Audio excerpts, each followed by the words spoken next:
Senior Russian and Japanese diplomats have met in Moscow to discuss ending a long-standing territorial dispute between the two countries.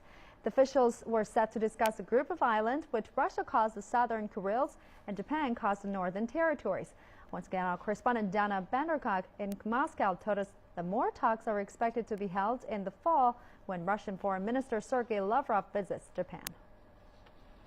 High-ranking Russian and Japanese officials meet in Moscow to discuss bilateral relations as well as pressing international and regional issues.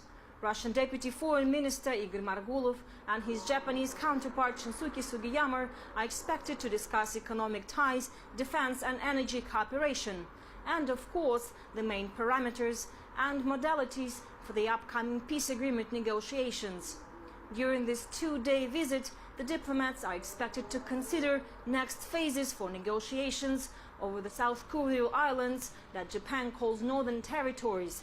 Relations between the two countries remain strained over a long-standing territorial dispute over the islands of Iturup, Kunashir, Shikotan and Hamobai.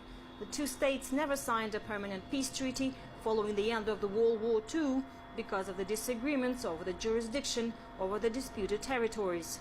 This visit follows a top-level meeting of earlier this year when Japanese Prime Minister Shinzo Abe met Russian President Vladimir Putin in Moscow. In April, the leaders have agreed to resume the dialogue and instructed their foreign political departments to intensify the search for a mutually acceptable solution.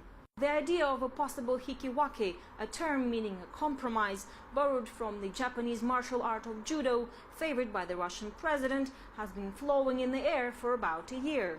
It remains to be seen whether this visit by the Japanese officials will result in a thaw that will finally break the chill in relations with Russia, and whether progress will be made when Russian Foreign Minister Sergei Lavrov visits Japan this fall.